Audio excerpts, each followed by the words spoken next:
علامہ محمد شہزاد مجددی صاحب بھی تشریف لا چکے ہیں. آپ کو بھی خوش آمدید کہتا ہوں. السلام علیکم. اچھا حضور، بات یہ ہے کہ اب ذرا یہ بتائیے آپ کہ اب ہم ایکچولی بنیادی تعارف پہ بھی بات کر چکے، تعلیم و تربیت پہ ابتدائی بات کر چکے، بادشاہت پہ. اب حضرت خضر علیہ السلام نے ایک آپ کو باقاعدہ جو ہے وہ اپنا راستہ دیا کہ جب آپ نے ہندوستان جانا ہے، ایک حکم کے تحت ہندوستان آپ کی تشریف آوری ہوتی ہے اور آپ رحمۃ اللہ علیہ مخدوم جہانیہ جہاں گشت رحمۃ اللہ علیہ سے جو باقاعدہ ملاقات کرتے ہیں. ابھی پورا منظر نامہ ہے. حضرت علاؤ الدین گنج رحمۃ اللہ علیہ سے جو ہے پھر آپ کو بیعت کا بھی سلسلہ ہے، اور پھر یعنی وہ بھی آپ کو کہ وہ آپ کا انتظار کر رہے ہیں فوراً روانہ ہو. پھر تبلیغ دین کے لیے آپ کے ایک اسفار ہیں یہاں سے مشن کا باقاعدہ جس کے لیے آپ کو تیار کر کے بھیجا گیا، اس کا آغاز ہوا. بتائیے. بسم اللہ الرحمن الرحیم. الحمدللہ رب العالمین والصلاة والسلام علی اشرف الانبیاء والمرسلین وعلی آلہ وصحبہ اجمعین. جنید صاحب، حضرت طارق السلطنت قدوۃ القبراء غوث العالم مخدوم سمنانی حضرت سیدنا سلطان اشرف جہانگیر سمنانی قدس سرہ العزیز، یہ تصوف کی دنیا کی وہ نابغہ روزگار ہستی ہے کہ تصوف کا ہر محقق طالب علم جانتا ہے کہ امت کی کل ولایت کو اگر ایک وجود میں مجسم دیکھنا ہو تو وہ سلطان اشرف جہانگیر سمنانی. اللہ اور اگر تمام سلاسل کو ایک جگہ جمع دیکھنا ہو تو وہ سلسلہ اشرفیہ ہے. سبحان اللہ سبحان اللہ سبحان اللہ. کیا کہنا.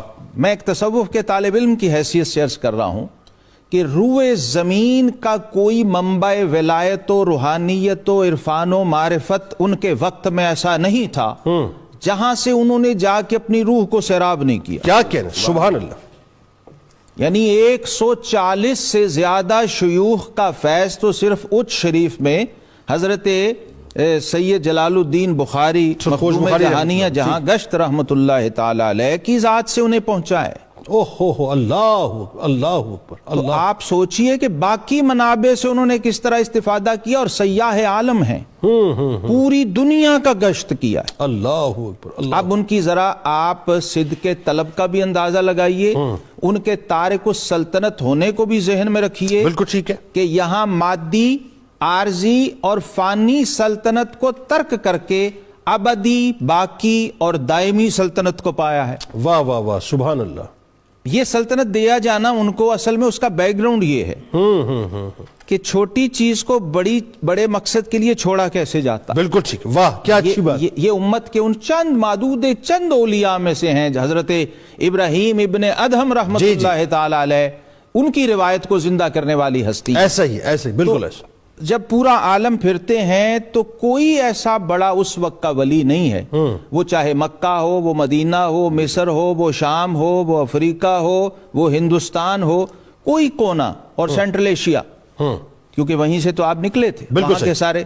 پھر آپ کا خاندانی بیک گراؤنڈ جس میں ایک نام آیا حضرت خواجہ احمد یسوی رحمت اللہ، ایسا ہی، جو شیخ ترکستان ہیں اور 999 خلفاء کے شیخ تھے یہ خود. اللہ اکبر.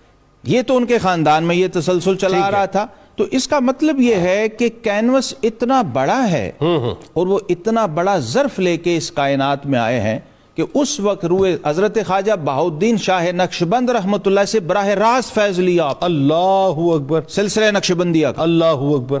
اور سلسلہ حسنیہ اور حسینیہ کا جدی فیض حضرت مخدوم جہانیہ جہاں گشت رحمت اللہ تعالی اپنی سند سے جب آپ کو دیا تو کہتے ہیں کہ سفر کرتے ہوئے جب میں اچ شریف پہنچا، اور حضرت مخدوم جہانیہ جہاں گشت کو جو لوگ جانتے ہیں انہیں معلوم ہے کہ وہ خود آلریڈی روئے زمین کے علوم و معارف کو اپنی ذات میں سمو کے بیٹھے تھے. بالکل ایسا ہے.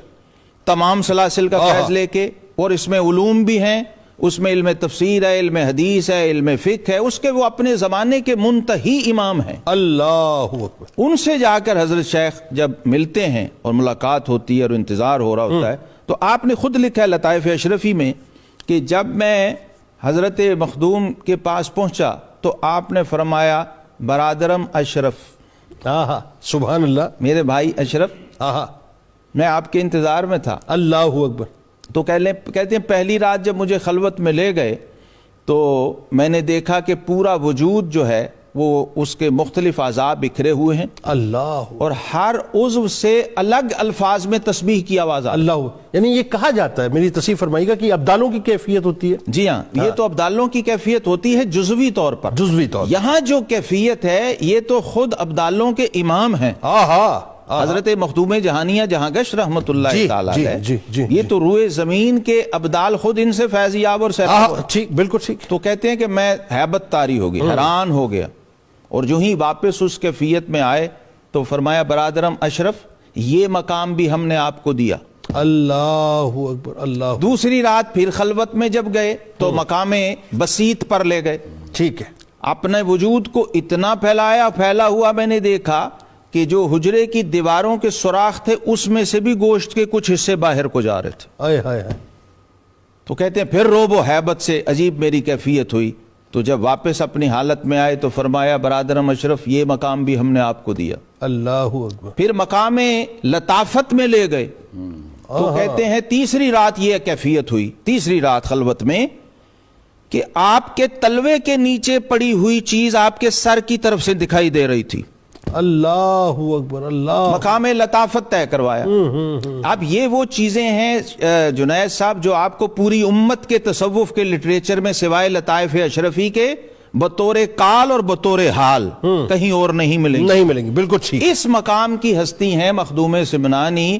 ایک شیخ سے اس درجہ فیضیاب ہو کے آپ جب میدان عمل میں نکلے ہوں گے تو آپ سوچئے کیا کیا فیوز و برکات کے گلزار. بالکل ٹھیک ہے.